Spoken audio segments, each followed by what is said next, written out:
Hello dear learners, welcome back to my channel Literary Voice, and today we'll be discussing some of the very important figures of speech as you can see on the screen.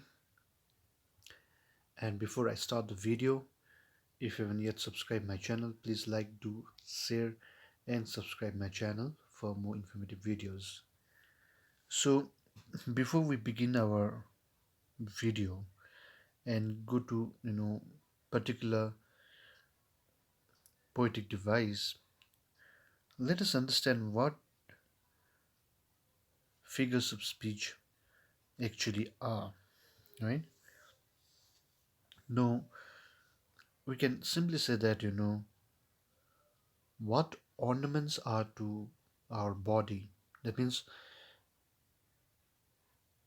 the ornaments which are used to beautify our appearance in simple plain language.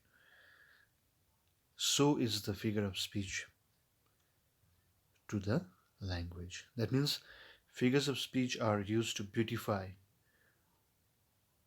our language, right? So let us begin.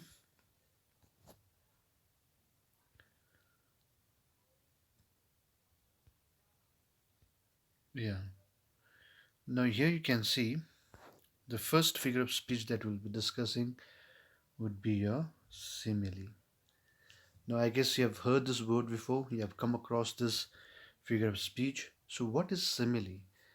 Simile, it is a figure of speech in which a comparison is made between two objects, remember, between two objects of different kinds, which, however, have at least one point in common.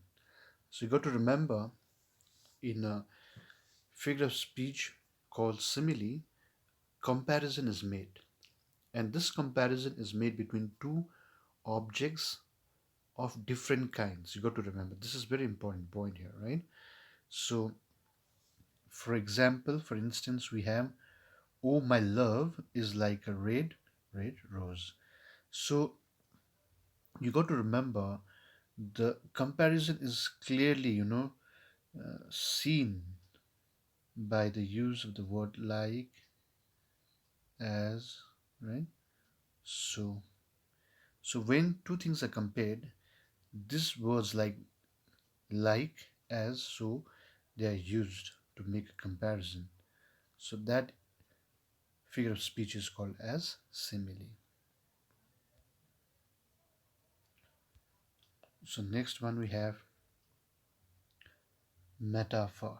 Okay, metaphor is condensed, look at that, condensed form of simile in which comparison between two different objects is shown without the use of words as, like, as, or so. So what is the difference between simile and metaphor? Basically, in simile the comparison is explicit. When I say explicit, it means that the comparison can be seen easily, right? But here, in metaphor, the comparison is implicit. That is, it is hidden. Is that clear? So, for example, we have here, camel is the sheep of the desert. Okay. So here, camel is compared to what? Sheep, right? But it is, the comparison is hidden, right?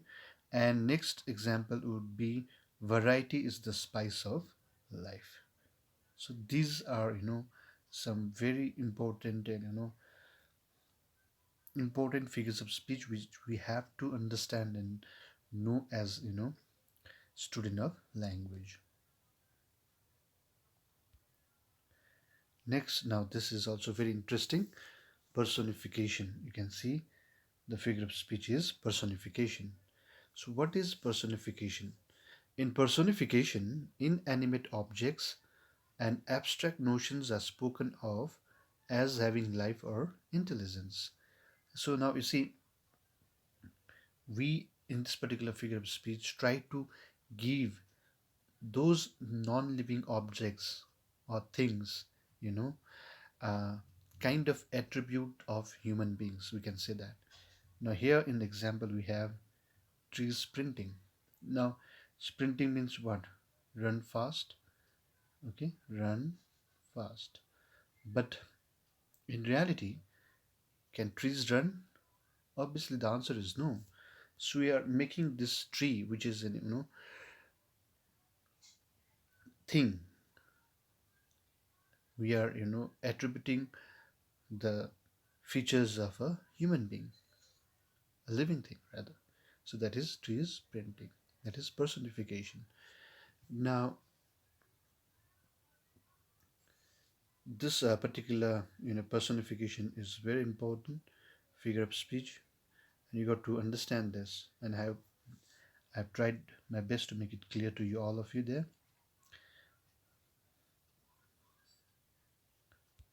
Next is your transferred epithet. Transferred epithet.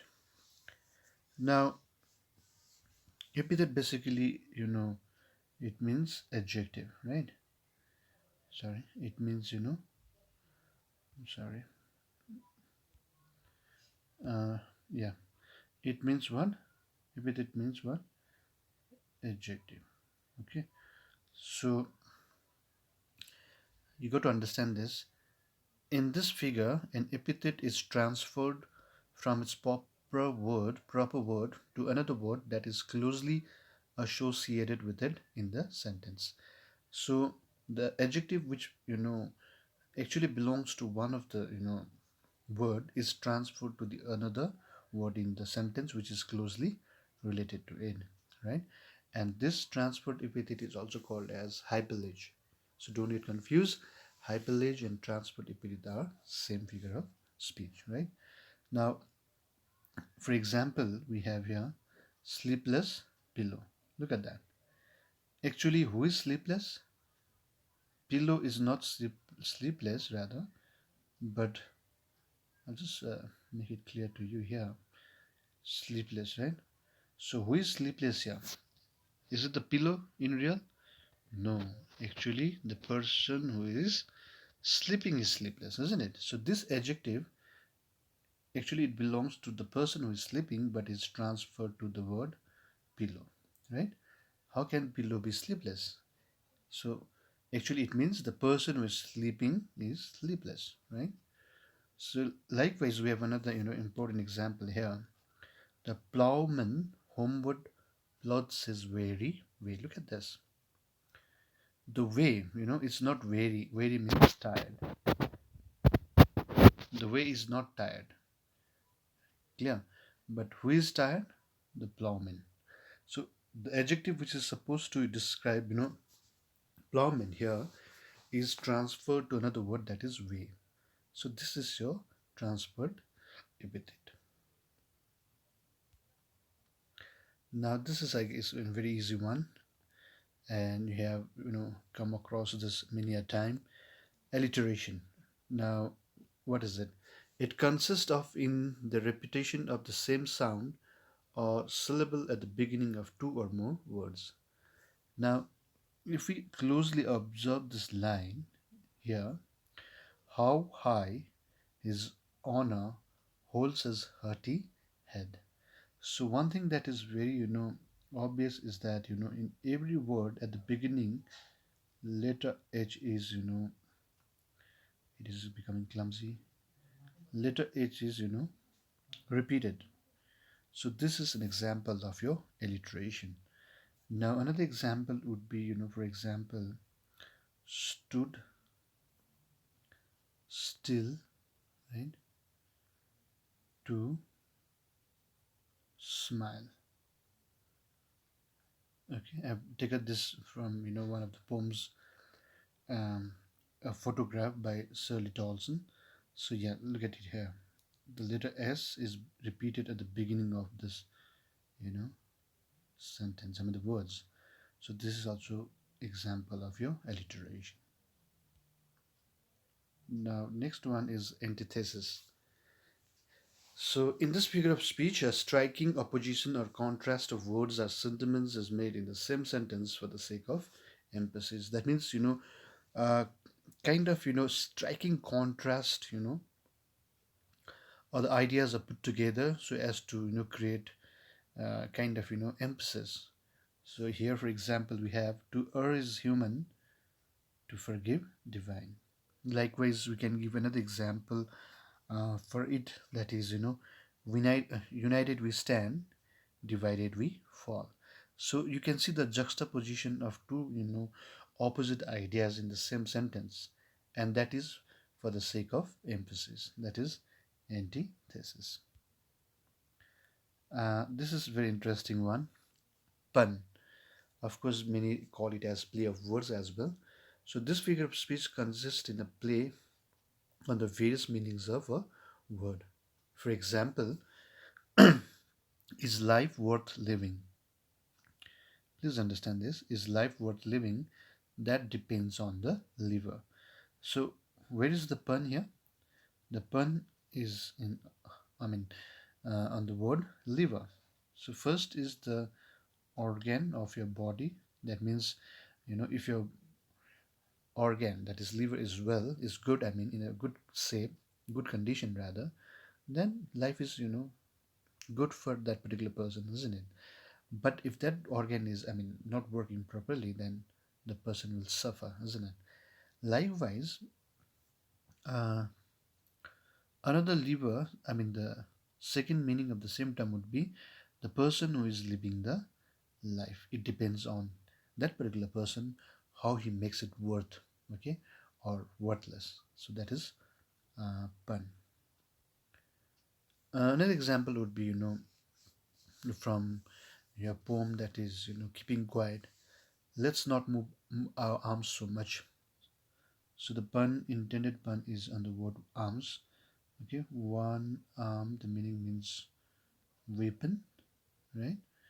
Guns and all. And another one means the part of your body, part of the body. So in this way, at times, pun is used to uh, create a kind of emphasis with a play of words, and basically it is also, a kind of foundation, rather we can say foundation of, being witty, or it is also, a foundation of wit. So this is very important. So if we understand and, uh, understand and know all these figures of speech, as I said in the, earlier